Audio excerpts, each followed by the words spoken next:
Good afternoon, everyone, and welcome to another program from the Carnegie Historical Museum. I'm Gene Lutke, president of the museum, and we welcome all of you again today. And to the people who watch on FPAC, we're happy that Richard Thompson is here filming today because it reaches a much larger audience than we're able to do at our programs here that we have each month. Today's program is Martha and Bob Rasmussen. They are collectors extraordinaire. They have a tremendous collection of Christmas collectibles, and they're here today to show some of the things they have and tell a little bit about some of the things that they collect and maybe a little historical information about them. So, Martha, Bob, you're Well, this is really a treat for us, and yet it was really kind of a challenge because we truly seem to have an abundance of things. We definitely, as our children say, just keep all the kind of stuff that we enjoy. But to me, as long as we enjoy it, then it's going to be someone else's problem as to what happens later. So, and let me interject to tell you that these are collectibles. The historical people are probably the presenters. The oldest things here probably are Martha and me. But no, that's not totally true. But there are a lot of collectibles here. We're not trying to pretend that these are all old antiques. But we are going to show you what you can do with just have a little fun doing it. And we've been collecting for years and years. Her mother and father collected for years and years. Her grandparents collected for years and years. And we've just inherited this, all of this time. And we're sure our children will, we don't know. But Martha has several things, and I'll do some, but Martha is particularly going to well, I did want to bring along today. I was going to say I wanted to bring along today, and I'm sure many of you over the years have been aware of the collectible plates that are on the market. And it's really interesting because basically I feel that the Bing & Grøndal Danish plate factory really started people into doing plates. These are some of the earliest plates. The first year that Bing & Grøndal started making a commemorative plate was 1895. And I did bring along for you today the very first Bing & Grøndal plate. So it is here, as well as the next 5 years. So afterwards, you're very welcome to come up and see them. It's very interesting to me because the coloration has changed tremendously. The early plates were much, much lighter. They were much more pale and much softer in coloration. As many of you know who probably, as I say, are familiar with them, as time goes by, it seems as if they darkened the blues considerably. And of course, the thing that to me is very fascinating about all of the Danish collectibles that we have, this is a real sought-after opportunity for an artist in Denmark to be selected to do the design for the plates. And this is true of the Danish spoons that I brought for you to see some of today, and as I say, also for, of course, the Royal Copenhagen plates. All of these, there is a it's a very stiff competition among artists, and this still exists today. I mean, in other words, when you see the Danish plate, you know it's a very special opportunity for that artist to display his wares, and of course, you know, be sold, you know, all over the world. It's very interesting because, as I say, Royal Copenhagen then, in 1908, began doing Danish plates. And they, of course, have the borders around them. This is not that earlier one. I think this is 1929. But it's very interesting because Royal Copenhagen does a border around their plates. And lots of people have a preference. Some people like Royal Copenhagen. Some people like the Bing & Grøndals. I don't know why, as a child, we used to always go to a man in Omaha by the name of Mr. Christensen. And I think he sort of enthused me, you know, many, many years ago, and Mother and Dad we'd always purchase plates. And I always have liked the Bing & Grøndal plates without the border better than the Royal Copenhagens. It's very interesting if you look through any of your collector's journals and books and things, certain years of one are more desirable in price than others. To me, I think it's just a matter of personal preference. I love some of the pictures that are on them. Of course, many of them do display, you know, certain scenes in Denmark and around the world. It's interesting, like this is a 1933, and So, you see, of course, some of the early ones, as I say, almost were like snowflakes. This is, of course, the rose that they did. Many of them are, the birds, for instance, typical things that, were, as I say, obviously selected by that artist and, again, portrayed, and then in turn chosen. It was very interesting because this is 1900, and, which I think is really amazing to think that it almost reminds us of the Liberty Bell to me. But as I say, I've really loved the Danish plates always. And of course, you can figure if you start in 1895 and this is now 1901, and it's kind of like, what do you do? We have quite a few of them. What do you do with all these plates? They're not all on the wall. But as I say, the Danish plates are really important. I think it's so amazing because to me, the plate market has just been flooded with plates. I mean, it doesn't matter whether it's Norman Rockwell or whether it's, any of the other Lennox, et cetera, et cetera. Everyone has put out an annual plate. And I think that, as a result, the plate market has kind of gone down. But I think for those who do continue to collect and keep the Danish plates, they're still of real interest, and the majority of them have still retained some value.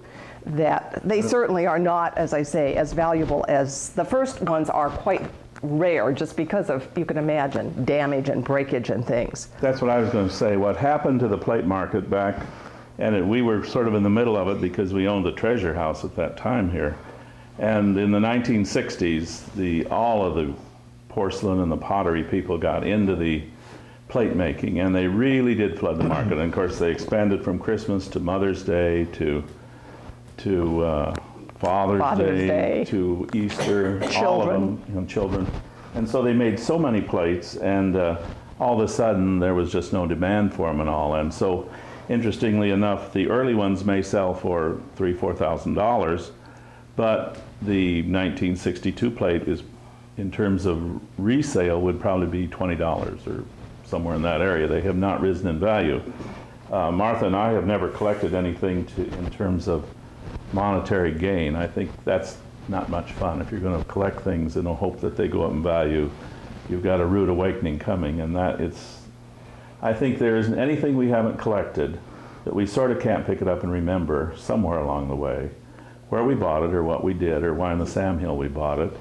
Or, there are a lot of things we wonder why we bought, but we must have at that time liked them. So the plates have been, her parents really got us started on the plates, and we've tried to keep up with them. Our children are not into the plates, so scratch one off and we'll go to something else. Well, I think as long as we're talking about Danish things, I have to tell you about the Danish spoons, because once again, this is an annual spoon, which every year in Denmark since 1910, they have done an annual spoon. And just as I mentioned to you earlier regarding the artist's selection, there's a great deal of interest. And in fact, I asked Bob if he would read the little brief story on the back on the Mikkelsen spoon, because this is what it's referred to as the Mikkelsen Danish spoon. And what they do, they make a spoon and a fork. It's a set, and we've always gone with the spoons.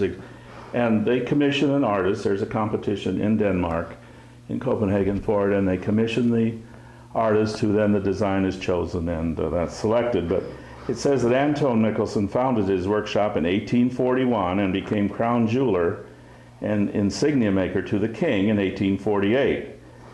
Producing insignias involved the fine art of enameling, and especially A. Mikkelsen workshop refined over the years. Therefore, his son, Carl Mikkelsen, started the production of spoons and forks using enamel, and they're all stainless steel, or sterling silver with the enamel. The idea of making an annual Christmas set designed by a new artist each year started in 1910. Carl Mikkelsen's son, Paul, designed the 1912 and 13 spoons, and his son, Anton, great-grandson, Jorgen, created the 1956 set. So they are designed. They started out with very little enamel. I don't feel the early ones were not. The early spoons are really interesting The first because spoon is not very attractive. it's unattractive. It's not ugly, it's unattractive. But it is really interesting because all of the early spoons that were done from about 1910 to almost 1925, the first 15 spoons had very, very little enameling. This is actually the 1910 spoon. This is the very first spoon that was produced. And this is the 1911 spoon. So you can really see, and I mean, these are not our favorites. This is part of the problem that we have, and that's one of the reasons I guess we kind of keep, you know, each year, and of course last year we were in the Scandinavian countries, and we were in the showroom with every single Which spoon. was very bad. And fork. And she saw every one of them. Every single spoon and fork displayed, and we had some holes in our group, so it was very, very tempting to not fill them in because some of them are really pretty. I mean, I just think the enameling that they do on them is just gorgeous. I mean, they're beautifully enameled. This is like the little Eskimo, and you know, again, this is a snowflake, but some of them are very elaborate. Like this is the one with a lot of cutout. It's the Christmas tree and the children, you know, dancing around the Christmas tree. They're a number of this is again the little snow rose, which is very symbolic to them. But of course this, you know, some of them have, as I say, the cutout work. This is the candle, you know, which of course again is an older one, but I think is really a pretty one. And they really have, some of them are very, very colorful, and you do wonder, you know, what makes them select a particular artist to do the spoon. This is the one with like red peppers, and it's like, you know, you wonder why they particularly chose that design, but of course there's no explanation. This again is a wonderful spoon that has the little angels on it. But the colors of the enameling and things are just beautiful. This one has, of course, the holly superimposed on it. And as I say, I really do enjoy them. I mean, you know, you just sort of think, oh, I like this one better than I did the other one. And, you know, as I say, we'll have, this isn't all of them. I didn't take them all out for you because, again, it's quite an array. But I thought it would give you a nice chance. This, again, is very interesting. This is one that his son designed. And this is the 1913 spoon, which was one of the first enameling pieces that was done. But as I say, again, Mother and Dad kind of started on the spoons, and we kind of, then I liked them, and so Dad would give me one for some occasion, and then he and I would go and buy one for Mother, and so of course, as a result, I just, again, found the spoons, you know, something that I would enjoy continuing, so I just can't give them up. I mean, I have to keep on with spoons. Yes, and whether we like them or not, now we buy every year, and we get them. We do buy them from Denmark. We order them in Denmark and get them. They come over here that way. Of course, Martha's found the shop since we were in Copenhagen a couple years ago, which was very interesting. But it comes out in the catalog, and they do a wonderful brochure which shows them, you know, from 1910 clear through the 1990s, and of course now this year we have the 2001. But they picture all of the spoons and all of the designs and things. So, you know, it really is. They really are fascinating. You can't help but get involved with them, I guess is what I would say. They're not. They're slightly high end. I've always figured in the collecting thing. They're well over $100 a spoon, and so they.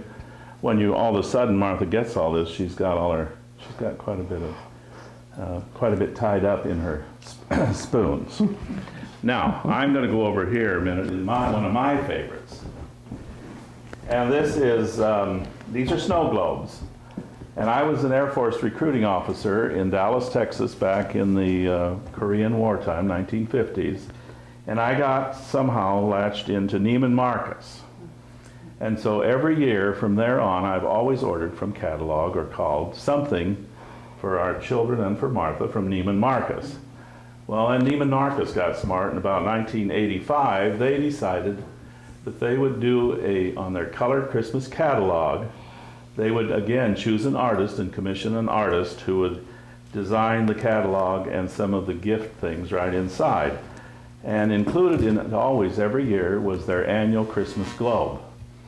So since 1985, I've been ordering a Christmas globe. And they're very interesting. This is what the catalog has on the front of it when you pick it. And of course, every one of them is musical. You know, and it's the snow. And a different tune all the time. But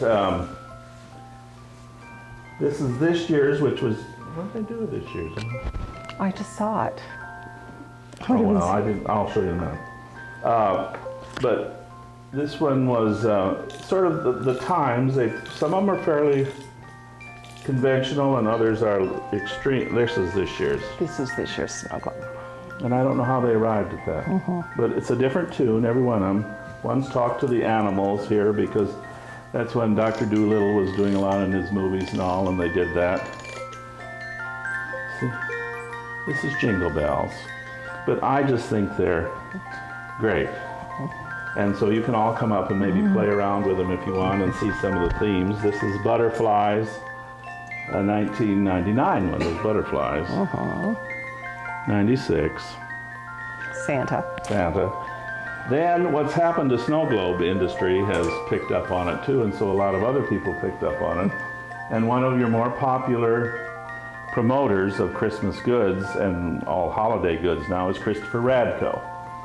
Christopher Radko started again with ornaments and has gone wild. I think he's way too prolific and he has way too many things on the market because he's got into clothes and into art, dishes, let alone the Christmas ornaments and these kind of things. But he also, if this will stop, got into snow globes. And so he's used bigger ones. So we have 4 or 5 of these. These are heavy, so I didn't bring them all to you. But this is a typical snow globe, and you put a battery in this, and the snow, all the time the music is being played, the snow blows in the snow thing too. I don't know, I can at least play it. The battery could be dead. There isn't one, I think. I brought the battery, but... All right, I'll work on that later, but... All right. See, but they really are pretty, and they, you know, I don't know. It has this blower, so it's wonderful because all the Just time blows it this just the keeps whole time blowing. it's It just playing. keeps glittering So inside it's more of it. sophistication in snow globes. And like I said, these are not antique, you know, we just, all of a sudden after you've collected for a long time, they become antique, just like your own wedding presents are now in antique shops, as we all know, and we don't think they're old because we're still using them, but they're there.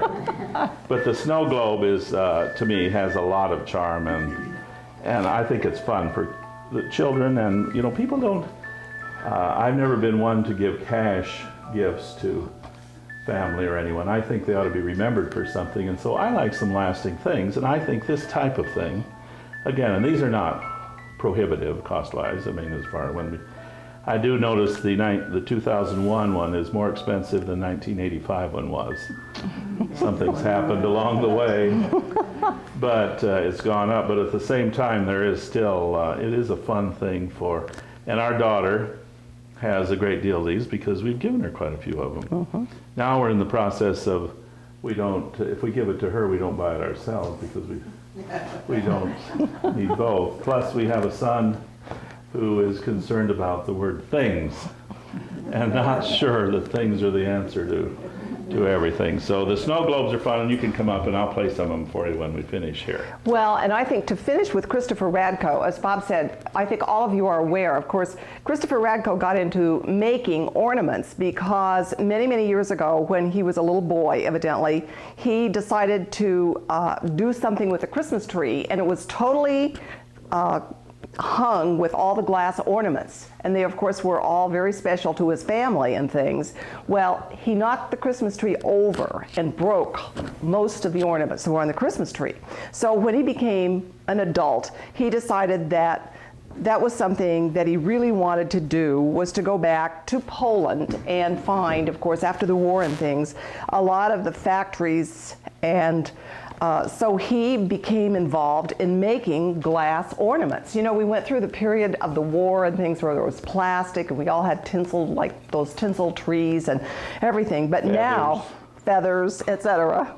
But then Christopher got back and started making ornaments. Well, it was really fun when he first began, about 10, 12, probably 12 years ago, 15 years ago now. But he's gotten to the point where we kind of feel he's just sort of like overkill, because anything that he can possibly come up with an ornament to commemorate or, for, he does some wonderful things. I shouldn't be, opposed to what he's doing. Like, this is the one that he does on an annual basis, and I think this one is the Make-A-Wish Foundation. And he does one for AIDS. He does one for, children adoption. It's a real promotional gimmick, and I'm sure he gives. He gives a percentage of the sales to these various, very worthwhile causes. But in the same token, I think he's tried to become so prolific that some of his ornaments are not as well done as they were in the very beginning. And then department stores, for instance, commission them. Saks, Neiman's, this happens to be FAO Schwartz, on an annual basis has their own exclusive ornament designed by Christopher Radko. And of course, again, there's a market there for them. So it's marketing, I guess, is the name of the game when it comes to a lot of these things. But if you're in a metropolitan area or a bigger city, you're not inclined to do it probably when you're in a smaller community here. But in the metropolitan areas, these are sought after. The FAO annual ornament is very popular and very sought after as a Christmas gift. Well, and he does, Harley Davidson, and he does the Rose Bowl, and he does, all kinds of special, as I say, special ornaments that do definitely appeal to people. We will probably be collecting the Rose Bowl this year, because there's certainly a strong possibility that Nebraska will be playing in it. And if they're playing in it, we may buy 3 ornaments. I just thought I'd throw that in as an aside. But I also wanted to show you, because in addition to everything else, Christopher makes clothing items. This is a sweater. Martha would, of course, want to have one of those to show you, too. After 25 years in the clothing business, I just had no choice but to have a Christopher Radko sweater. But he does do, he does table linens, he does china, he does, as Bob mentioned, pictures for the wall. I mean, these are 2 Christopher Radko pieces. He's really gone back in time and tried to recreate the past, I would say. I mean, with his glass ornaments, and of course, again, these, I think many times you'll remember, this type of thing. I think I was showing someone before. This one is one of our favorites, and of course it opens up, and it's a candy container. So, and remember all the neat old candy containers that we used to have that hung on the trees and things. And so Christopher, as I say, we really don't want to be disparaging in our remarks about him, but he has certainly he's been a very successful entrepreneur, let's face it. He really, really has. Now, since he's so popular, I think he's overdone. I've gotten into a new designer from Poland. Her name is Priscilla Breen. And I like the sparkles, and I think Priscilla Breen, I put these on the tree, but Priscilla Breen, at about the same competitive cost and these kind of things, but does a marvelous job, and she's not quite as prolific.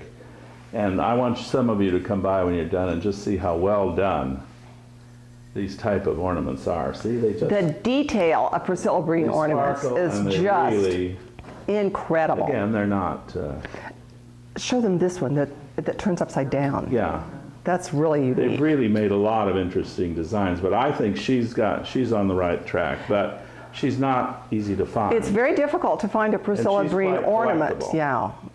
Now see, here's Santa here, but if you don't like it, then you hang it this way, and you have a Santa the other way. So see, it works both ways. But she does beautiful work. She really, really does. And very unusual colors. I mean, this one is called the Peacock Santa, and it really does have almost peacock feathers in it. And I think this is the suitcase. This is the suitcase from Palo Alto, 2001. I know we have a daughter who lives in Los Altos or Palo Alto, so we bought this for her because she needs a Palo Alto suitcase from Priscilla Breen. But she'd like it.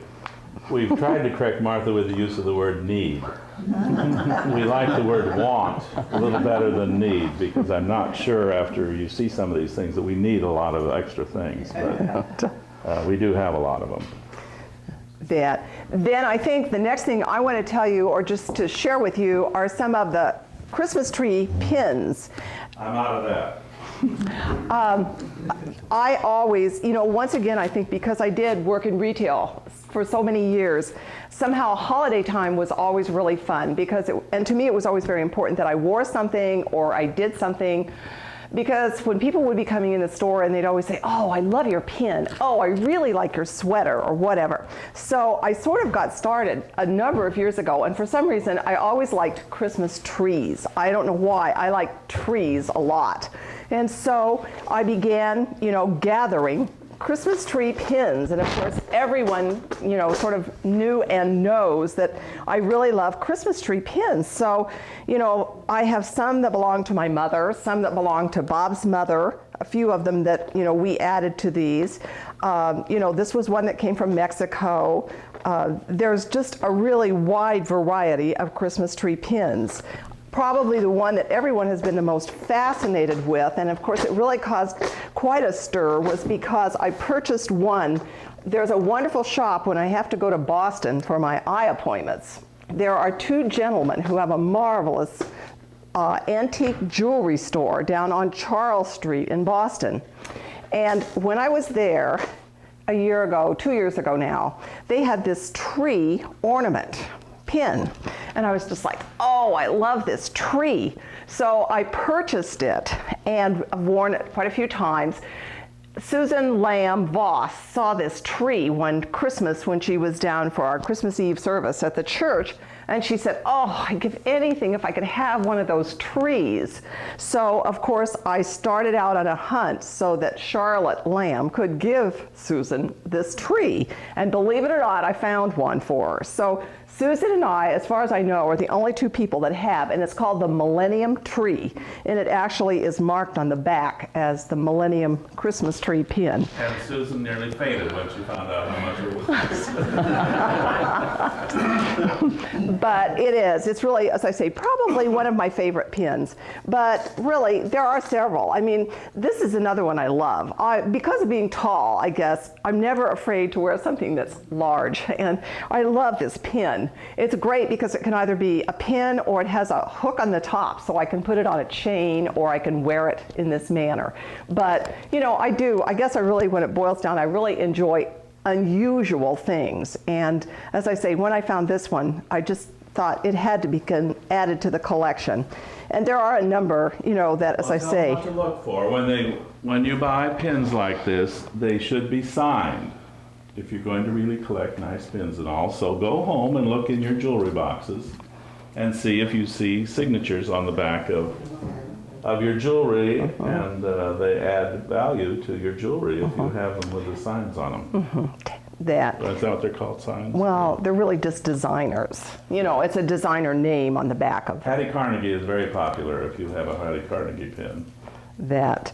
But it was interesting because when we were again in Scandinavia, we saw this one, and it was such a pretty pin. It was so dainty and so pretty. And so we bought this in Stockholm. And again, fortunately, I usually remember where something came from. So that always, to me, is fun to sort of remember purchasing it or where we purchased it.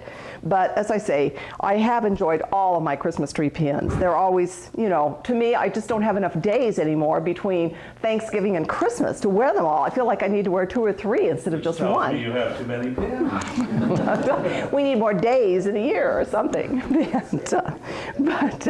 Then we bought some of our Swedish things to share with you. I mean, B and Dean Johnson should be in their element. Well, yes, we have, I don't know, we have 2 or 3 other boxes full of these, but I thought, well, we would bring you a representation of some of our wooden Swedish figures. Every one of these has been made in Sweden. None of them made in the United States, and certainly none in China or Asia. They are all Taiwan. They all have the little Swedish tag on the bottom. They all have to have a Swedish tag. And again, in Sweden, some of them have a little more value than others because they're made by certain makers. And if you notice the faces on some of the figures, they vary some, and some take a little more individual work. But again, we started, I guess we had these in the treasure house when that sort of got us started on that. I have a dear close friend, Gilda, who lives in Iowa City, who collects Swedish things, and we always see that we buy some things there. we did very well again when we were in Denmark. We were able to find some wooden figures there. Interesting in this collection, and we didn't bring them all, but we started out with very small figures, and now we've reached the point, unless they're quite large, why we really haven't. We really like these better than the little ones. Anymore, because space restrictions say one big one is probably better than 5 or 6 little ones, but they're not easy, again, to find, and it's a workmanship by an individual, the talent there. And, these things are becoming more and more lost, and it's very discouraging sometimes to see the workmanship on some of these kinds of figures, Christmas things now that people are doing. They just don't have the same kind of talent and workmanship that you used to have. And I guess we still appreciate someone's ability to create and to make things, and so we've always kept those. The flag of Sweden, of course, is blue and yellow. Is one of them, you see the flag, waving Here's the flag. And so it's very difficult to find them dressed in the blue and the yellow, but we have. Find a lot more in the red, and we really like the blue and yellows, but every time we find one, we almost buy it. Of course, I have to say, we hosted a Swedish exchange student who lived with our family for a year, a little over a year almost, but we still have Peter in Sweden. And when Peter was living with us, of course, he was here literally through the holidays and everything, and we got all of our a lot of our figures or all of our figures out. And Peter said to me one day, "I think you have more than we have in Sweden." I said, "Peter, no." But he was quite excited to find so many Swedish figures in an American home. I think that he immediately called his parents and sort of said, "You would not believe how many the Rasmussens have." But the Swedes are very big in trolls and all of these kind of hand-carved things, and they have a lot of talent in that. So. But I just we were out in the countryside. Martha had a devil of a time trying to buy, was it these? Yes. I left them in the sack because the explanation is all in Swedish. I need an interpreter. Does someone read Swedish? Yeah, it was very interesting because we were staying in this beautiful little kind of hotel out in the country. You should see her trying to buy that from someone who doesn't speak any English. It's an interesting challenge, but she got the job. The nicest lady in the world. And Bob sort of gave up and left me. And finally I came back and he said something about what happened. And I said, "I purchased them." And he's like, "How?" But it was very difficult because she was so sweet, but she didn't speak a word of English. And of course, I didn't speak a word of Swedish. So every time I look at these two dolls, I think about the effort I went through to get these and bring them back from this little hotel. But I think the thing that to me is so fascinating, I just love what they're doing. I mean, I just love this one's pigtails. I mean, she has great pigtails. There's a couple that are, oftentimes they'll have children involved. Like this one, sitting on the chair, the mother has the baby, and then obviously another child is, kind of hanging over. And there are several that I'm really fond of that I use on my kitchen windowsill that are best when they're seated, and their feet hang over. So I like those a lot. And then there are some that are, of course, baking. They'll have like gingerbread cookies or something on their baking sheet. And then, of course, these, again, are really neat because they're sitting like on a little log, with their packages. And the others that I love are these. They have a stick in their hat. And so, they're really funny because this hat sticks up straight. And as I say, there's a stick inside of the knit hat that they have. And they've never gotten away from the red color. That's predominant. True red color. Yeah, it is. It really, really is. And of course, we love the ones that have, the hair and the beards and all the woolly clothes on. This one I think is especially neat too, of the snowball, on top of the snowball. And I go in a place and I'm sure I won't find any that we don't have. And then I start looking and it's like, "Oh, do you think we have this one, Bob?" And then we begin to sort of search our minds to remember, this one's sitting on a log again with a little basket of apples. And as I say, I do love the ones that have funny hair. I mean, I just think these are priceless, that they just look like some little old lady who just tied her hair up in a bun. And this one, of course, is cooking. It has a little pot, and you can see it's got the little, whatever they're stirring, some kind of pudding or something. This is the pair that have the snowballs. And this one I love. This one is vacuuming. Has the vacuum sweeper. But as I say, a lot of them ski and skate, Yeah. which of course is the outdoors and obviously what they do in Sweden in the wintertime. But this one's sledding, Yeah. you know, this one's on the sled. Two of them are on the sled, but they really are. They're just wonderful. This is another favorite too. This one is lying down, you know, sort of like looking like, okay, I'm resting. one of the biggest problems we have, because Martha, with having to go to Boston a couple times a year for the last 20 or 30 years, we've gone with some of her eye work, and of course, we also go to Great Falls, Montana a couple times a year with some of our Western art, and they've all seemed to have Viking shops.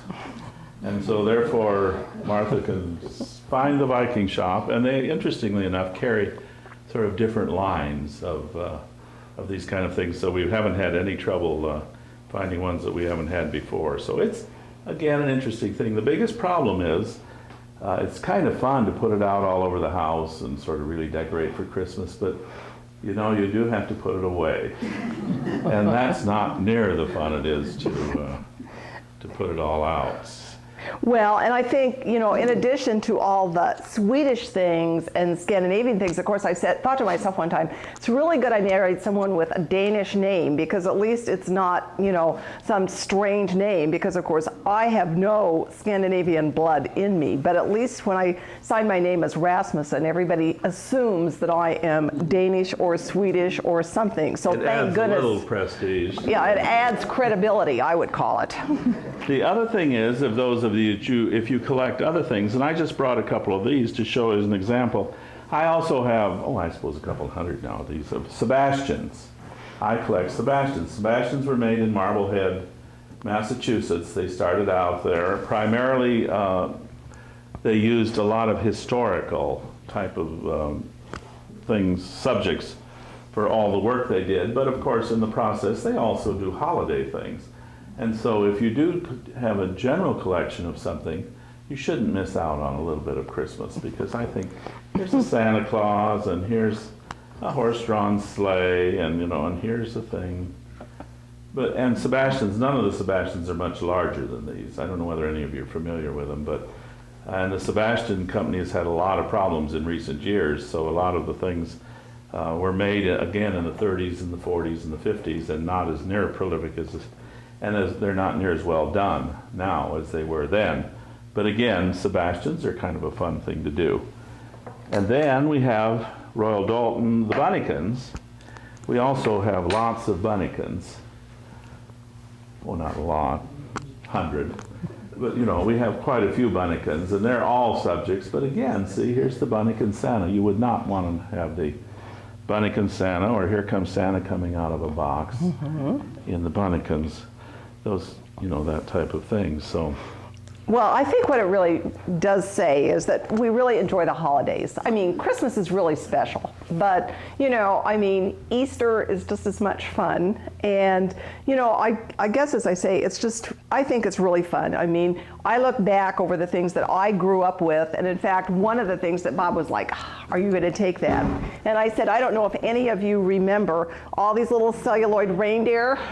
Well, these have had quite a life. I mean, it's very hard to keep their antlers on. I mean, I've glued them, I've put tissue, Kleenex in them. I've tried all kinds of methods to keep the antlers in. Plus, they usually have to lean on a tree because they don't stand up very well. So they have a tendency to need to be lean, but I have quite a few of these. And these are some that I had as a little girl growing up. We always put these on a mirror in the center of our table with trees all around them, these reindeer, and of course then we had our sleigh that was going with his Santa. He used to be much more red than he is now. He's kind of turned orange. But I said to Bob, I really need to bring him along, because he's truly an antique. And I didn't bring today, but we do have, again, I think Bob wondered when I carefully brought it home. We have a wonderful cardboard manger that, if you remember, again, when I was growing up, we always had this creche that went under the Christmas tree. It was made out of cardboard. It has kind of straw on the roof, but the figures, of course, are plaster of Paris. And I was out at Jim and Joan Saul's house last Sunday or last Saturday for the pilgrimage. And I walked into Joan Salt's room, and she had the same creche sitting there with these figures. And I said to her, "Oh, I have one of those too." And she said, "You're kidding." And I said, "No." And she said, "On the bottom of one of my figures, it says 15 cents. And I said, "Well, I am quite sure that mine is of the same vintage as yours." But, you know, there are a lot of things like that that I have a hard time disposing of. I guess when it really boils down to it, I'm a true saver of things that I think it makes, to me, it makes life interesting. And, you know, I think, as I say, it's fun We to... didn't bring today, we have lots of Snow Village, which we put in our, which we do decorate in our house. Snow Village is, you know, the houses and the figures of snow scenes, of rural snow scenes and some of these kind of things. Martha's probably we've gone a little far. We had an auction the other day of getting rid of some of the things in Martha's home, her home over in the Red Oak area. And in one of the barns was a lovely sleigh, horse-drawn sleigh, which we put up for sale, but our daughter didn't think it was going high enough, so she bought it. So now we're going to restore a horse-drawn sleigh. And Martha didn't think the Surrey with the fringe on top was going high enough either, so we're going to restore the Surrey with the fringe on top. But, you know, all of these kind of things which have to do with winter and whether we like the snow or not, it's been a part of our heritage and a part of our life. So we've really responded, I would have said, to a lot of these things. Because we move around a lot, I suppose that makes a difference. Some of these things are easier to pick up and to attract. But, And we have to be very honest with you. You know, when I had talked with Jean regarding this program and interesting things that we might be able to share with you, I said, "Oh, the Danish mugs that we collect. I want you all to know, we could not locate I can't find them. Danish mugs. It was the most embarrassing thing in the world." We have every one of them from 1967, but I can't find And them. Bob said, I said to Bob, "Where are the Danish mugs?" And he said, "You know, it just behooves me. I remember seeing that box or those mugs." And so we were walking up and he said, "You know, where it says ceramic mugs, should we just cross that off?" I And think this is enough. I said, "I think it's too late now. The mugs will have to make an appearance at a later date." In fact, So when Betty Schwengel suggested we come and do this, I thought, what in the world? There must be a lot of people sitting out here who have as much or more in terms of their collections and all, and more interesting things. We were glad to show you some of this, but I'm sure a lot of you, when you go back home and look, you realize you have a lot of these things too. You know, with Christopher Radko, for instance, on these trees, I didn't mention that. This is sort of a Christmas tree, but Christopher Radko also makes one for Easter, he makes one for Halloween, and he makes one for, it's got a money bag, St. Patrick's Day. 4th of July. And 4th of July. So we have each of those trees, and then we hang the holiday ornaments on it in the house for those particular holidays. So, you know, again, it's not complicated to do, and all of you would enjoy doing that. It's kind of fun. It's kind of fun. So, well, I think that concludes our program. I mean, if you have any questions, or you're very welcome to come up and look at things. And I think I collect lots of stuff. It doesn't match. I have to get in gear, I guess. I think the thing that comes through so clear today is that they enjoy doing this together.